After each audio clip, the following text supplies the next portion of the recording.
Hey everyone, welcome back for another deep dive. I'm so excited for this one. Um, I love getting your research requests, Mm-hmm.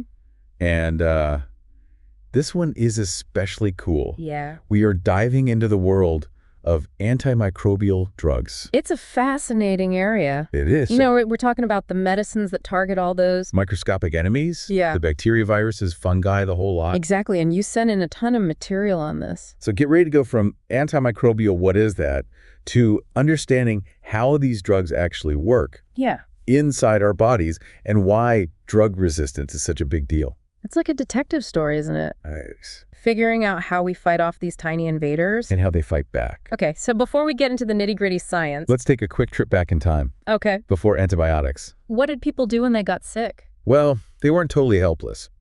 Think about it, traditional remedies, plant extracts, honey.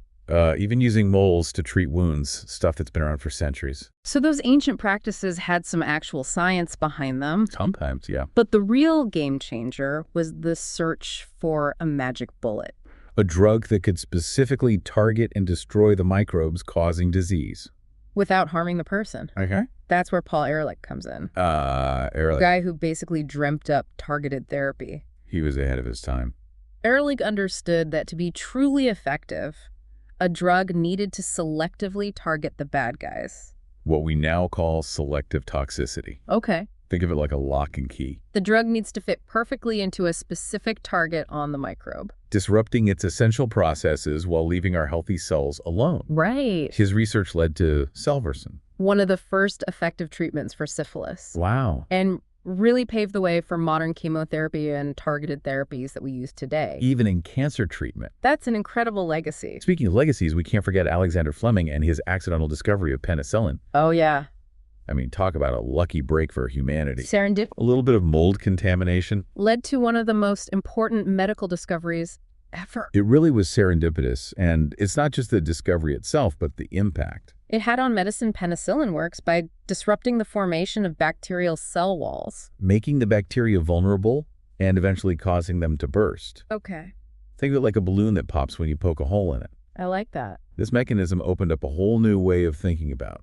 Antibacterial drug discovery and launched the modern era of antibiotics. It's crazy to think that something so small, a mold, a bacterium, Could have such a massive impact on human history. it really underscores the interconnectedness of the microscopic world and our own health. But before we get too deep into specific discoveries, Okay. let's zoom out and talk about the bigger picture. We've been using the term antimicrobial, but what does that really encompass? Yeah, good point. It's not just about bacteria, right? Right. Antimicrobial refers to any substance that can kill or inhibit the growth. Of microbes, and that includes a whole range of tiny troublemakers, bacteria, fungi, viruses. Protozoa, and even those pesky parasitic worms called helminths. Wow. So we're talking about a whole army of drugs here. An army with different specialties, I imagine, because a drug that works against a bacterium. We ain't going to do much against the virus. Exactly. That's why we have different categories of antimicrobial drugs. Each designed to tackle a specific type of microbe. Okay.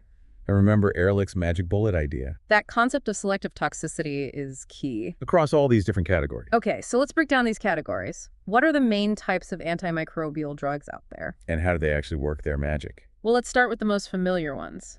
Antibacterial agents. Yeah. These are designed to target bacteria specifically. And they do so in a few different ways. Okay. Some, like penicillin, disrupt the formation of bacterial cell walls, which we discussed earlier. It's like taking away their armor, leaving them defenseless. I'm picturing tiny bacterial knights without their shields, totally vulnerable. Exactly. But there are other strategies too. Some antibacterial drugs like tetracyclines and macrolides target bacterial protein synthesis. You see, bacteria need to make proteins to survive, just like any other living thing. Right. These drugs basically jam the machinery. Responsible for building proteins, effectively shutting down the bacteria's operations. So they're sabotaging the bacteria's ability to function. Precisely. And then there are drugs that interfere with bacterial DNA replication.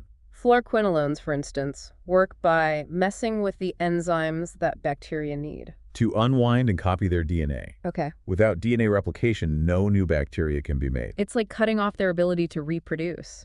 Wow, that's some serious cellular sabotage. So we've got drugs that attack the walls, disrupt protein production. And even prevent them from making copies of themselves. Hmm. What about those other microbes you mentioned? Well, let's move on to the fungal kingdom. Fungi can cause a variety of infections, from pesky athlete's foot to serious systemic infections. Many antifungal medications target a specific component of fungal cell membranes called ergosterol. Ergosterol, what's so special about that? It's a molecule that's essential for maintaining the integrity of fungal cell membranes. These drugs basically punch holes in the fungal cell membrane by targeting ergosterol. Leading to cell death. Kind of like poking holes in a water balloon again, except it's a fungal cell this time. Exactly. Now moving on to the world of protozoa. These single-celled organisms can cause a whole range of diseases from malaria to giardiasis. Right. Antiprotozoal drugs often work by interfering with essential metabolic pathways. Or DNA replication, effectively disrupting their ability to survive and reproduce. So it's a similar strategy to what we see with antibacterial drugs. But targeting the unique features of protozoa. Precisely. And then we have the antihelminthics. Which are used to target parasitic worms. Okay. Some of these drugs disrupt neuromuscular function, causing paralysis in the worms. Others interfere with their energy production, essentially starving them out. It sounds like they're using a combination of brute force and strategic starvation to take down these parasites. You could say that, and finally we have the antivirals. The specialized forces trained to combat viruses. Unlike other microbes, viruses can't reproduce on their own. Right. They need to hijack our cells and use our own cellular machinery to make more viruses. Sneaky little devils, aren't they? So how do antivirals stop them? Antivirals work by blocking specific steps in the viral life cycle. Some prevent the virus from entering our cells in the first place. Others interfere with the virus's ability to replicate its genetic material. Or assemble new viral particles. So they're basically disrupting the virus's ability to hijack our cells and spread. Exactly. It's like cutting off the virus's supply lines and preventing it from building its army. This is incredible. We've gone from ancient remedies to a whole arsenal of targeted therapies. But there's one big challenge we haven't talked about yet, drug resistance. Ah, yes. That's where things get really interesting. And a lot more complicated. But we'll save that for part 2 of our deep dive. Stay tuned. It's kind of ironic, isn't it? Yeah. We've spent centuries trying to outsmart these microbes, Right. developing all these clever drugs to fight them off. And now they're outsmarting us right back. Exactly. It's like they're always one step ahead. Drug resistance is like an ongoing arms race. We develop a new weapon, and the microbes evolve ways to defend themselves. So how do they do that? How do these tiny organisms become resistant to drugs that were once so effective? Well, it's all about evolution and adaptation. When we use antimicrobials, we're essentially applying selective pressure. Okay. The microbes that happen to have mutations that make them less susceptible to the drug. Are more likely to survive and reproduce. So it's like survival of the fittest, but on a microscopic scale. Exactly. The ones that can handle the drug, they're the ones that are going to keep going.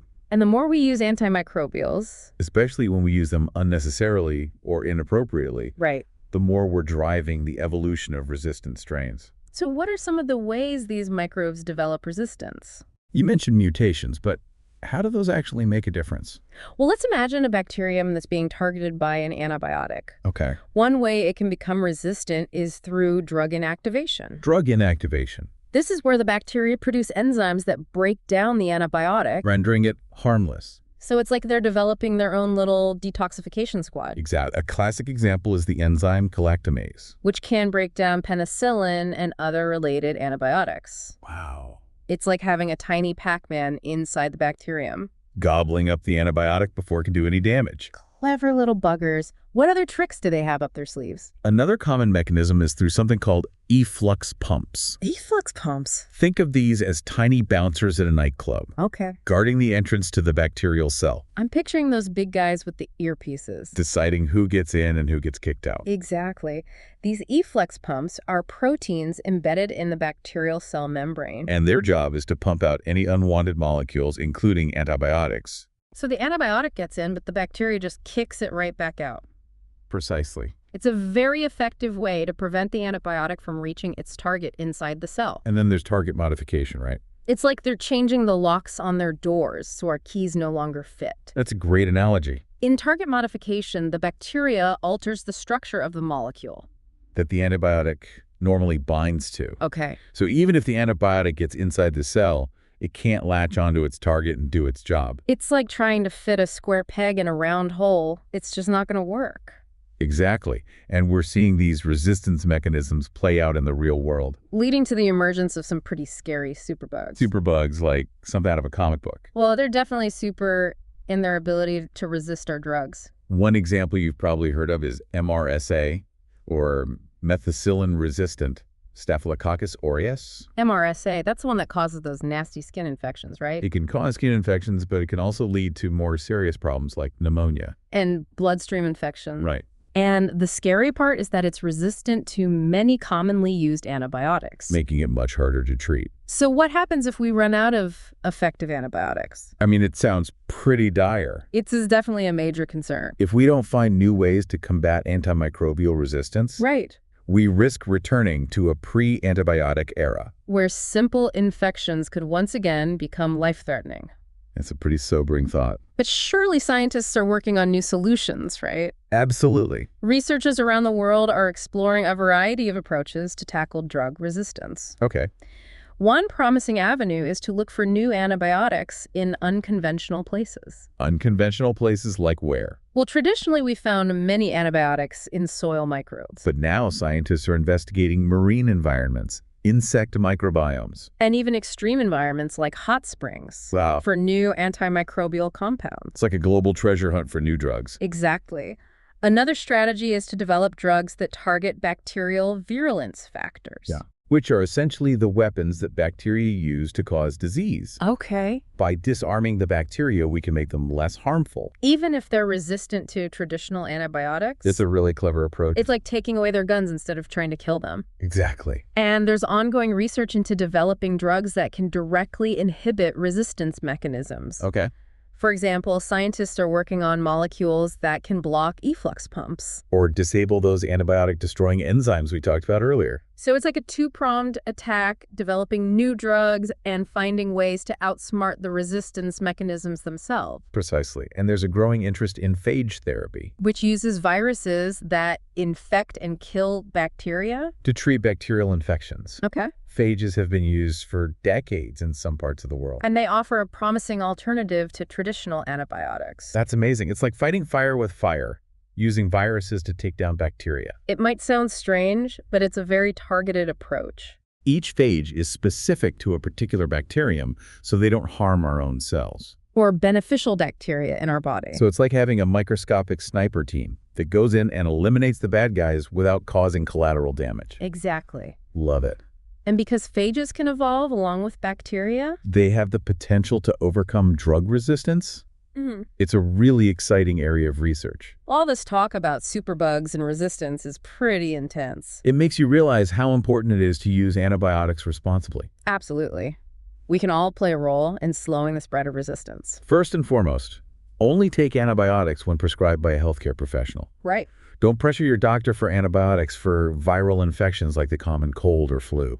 Antibiotics are not effective against viruses, and using them unnecessarily only contributes to resistance. That's a really important reminder. Antibiotics are powerful tools. And they should be used wisely. Exactly. And when you are prescribed antibiotics. It's crucial to take the full course as directed, even if you start feeling better before you finish all the pills. Stopping early allows some bacteria to survive, which can lead to the development of resistant strains. It's like giving those tougher bacteria a chance to stage a comeback. Exactly. Preventing infections in the first place is also key.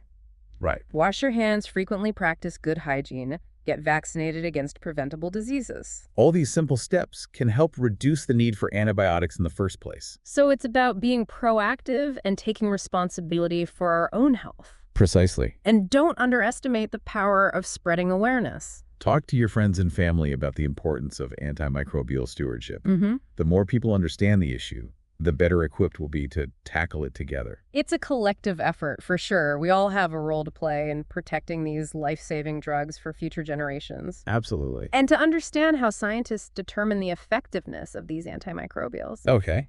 Let's delve into the fascinating world of antimicrobial susceptibility testing. Oh, this is where we put those microbes to the test. Let's find out how scientists figure out which drugs work best. Okay, so we've talked about this incredible arsenal of drugs. But how do scientists actually figure out which antimicrobial is the right one to use? Against a specific infection. Right. It's not like they just throw darts at a board and pick a random drug. Exactly. It's a much more precise process. We call it antimicrobial susceptibility testing. Okay, so let's break it down. What are some of the tests that scientists use? To determine if a drug is going to be effective, One of the most common methods is called the Kirby-Bauer test, which involves growing bacteria on a petri dish and then placing small discs. containing different antibiotics on the surface as the antibiotics diffuse out from the discs. They create zones of inhibition, basically clear areas where the bacteria can't grow. So it's like those bacteria are running away from the antibiotic discs. That's a great way to visualize it. The size of the zone of inhibition tells us how susceptible the bacteria are to that particular antibiotic. A bigger zone means the antibiotic is more effective at stopping the bacteria's growth. So it's like a measuring stick for antibiotic power. The bigger the zone, the stronger the antibiotic. Exactly. But sometimes we need to get even more specific. That's where tests like the minimum inhibitory concentration. Or MIC and minimum bactericidal concentration, or MBC, come in. Okay, those sound a bit more technical. What do those tests tell us? The MIC tells us the lowest concentration of an antibiotic needed to inhibit the growth of bacteria. Imagine you're adding tiny drops of an antibiotic to a test tube filled with bacteria. Okay. You keep adding more and more drops. Until you reach a point where the bacteria stop multiplying. That's your MIC, the minimum amount needed to keep those microbes in check. So it's like finding the sweet spot, the perfect dose to stop the bacteria from growing further. Exactly. Now, the MBC takes it a step further. It tells us the minimum concentration of the antibiotic. Needed to actually kill the bacteria, not just stop their growth. Okay, so MIC is about stopping the growth, and MBC is about total annihilation. You got it. And these tests are incredibly valuable for doctors. Because they help them choose the right antibiotic and the right dosage to effectively treat the infection. It's like having a personalized battle plan for each patient. Exactly. And these tests also help us track the emergence of drug resistance. If the MIC for a particular antibiotic starts to increase over time, It's a red flag that the bacteria are becoming less susceptible to that drug. it's like an early warning system for antibiotic resistance. That's precisely. It helps us stay one step ahead of those ever-evolving microbes. Wow, we've covered so much ground in this deep dive. From ancient remedies to the intricate world of antimicrobial action and the challenges of drug resistance. It really highlights how far we've come in our understanding of these microscopic battles. But it also underscores the importance of using these powerful drugs responsibly. Absolutely. And you know what's really struck me is how this isn't just a science issue. It's a global health challenge that requires a multifaceted approach. Yeah. It's not just about scientists discovering new drugs. You're absolutely right. We need healthcare professionals using antibiotics judiciously, policymakers implementing effective guidelines. And the public understanding the importance of antimicrobial stewardship. It's a team effort. It is, and you, our listener, are part of that team. Thank you so much for sending in this fascinating material. It's been a real eye-opener for me, and I hope it has been for you too. It's been a pleasure diving into this topic with you, and as we wrap up, I'd like to leave you with a final thought. We've talked a lot about the science of antimicrobials. but ultimately the future of these life-saving drugs is in our hands. It's up to each of us to make responsible choices, advocate for change, and support the development of new solutions. That's a powerful message. The power to preserve the effectiveness of antimicrobials lies within each of us. Let's use that power wisely. Thanks for joining us on this deep dive.